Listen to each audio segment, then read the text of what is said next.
Now, your first chapter, you've named the Americanization of Marxism.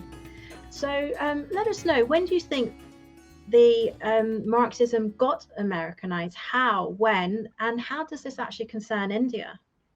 So it's a very, very important question. People think that America is the last place that would get Marxist in its ethos, become Marxist. And Marxism is a sort of anti-American. But what has happened is there was something called the Frankfurt School of Marxism in Germany during World War II. And they were trying to explain why Germany did not go communist and why it went to the Nazis. When they had a depression, they had an economic depression, a lot of unemployment, a lot of turmoil. According to Marxists, the Marxist theory, the proletariat should have moved up and revolted and taken over the country, like in Russia, but that didn't happen. So they needed an alternative theory, and they amended Marxism. I won't go into the details, but it's in the book. They amended Marxism, and that became known as the Frankfurt School. And this amended Marxism explained, why Germany did not have a communist revolution, but it had a fascist revolution. That was a very important kind of a movement. Now, because these people from the Frankfurt School had to leave Germany, they had to leave Germany for political reasons, for their own safety, they came to the United States. And that's where a new story begins, which is not well known. Some of them arrived in Columbia University in New York, and some of them arrived in Berkeley in California.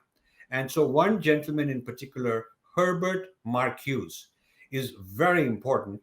He spent a long time, he was a young man when he came to Berkeley. He spent a long time developing a kind of an Americanized version of Marxism.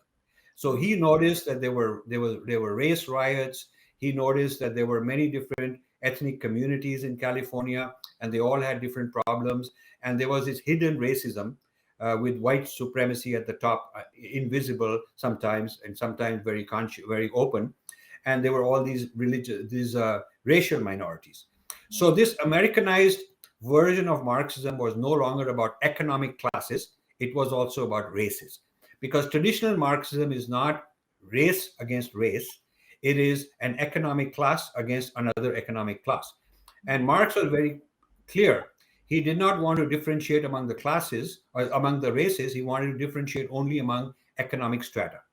Right. So the Americanization of Marxism is where this business of thesis and antithesis, and the antithesis has to fight and bring down the thesis in a revolution, in a violent revolution, so that there'll be a new thesis emerging. That kind of a theory was now being applied for the first time to race.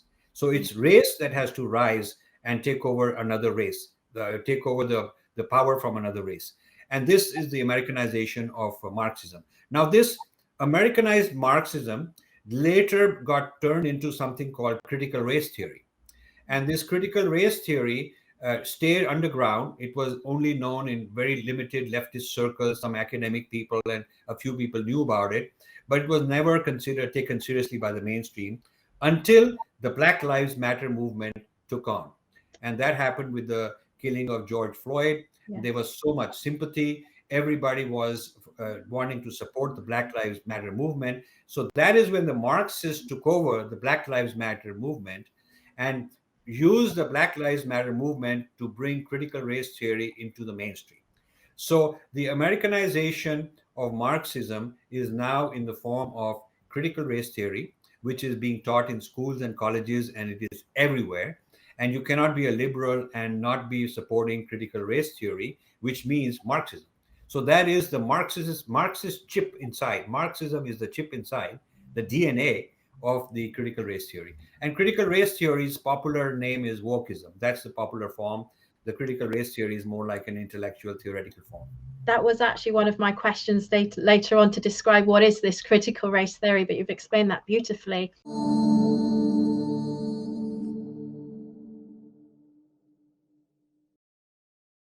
Please remember to subscribe to us and switch on the notifications for this channel.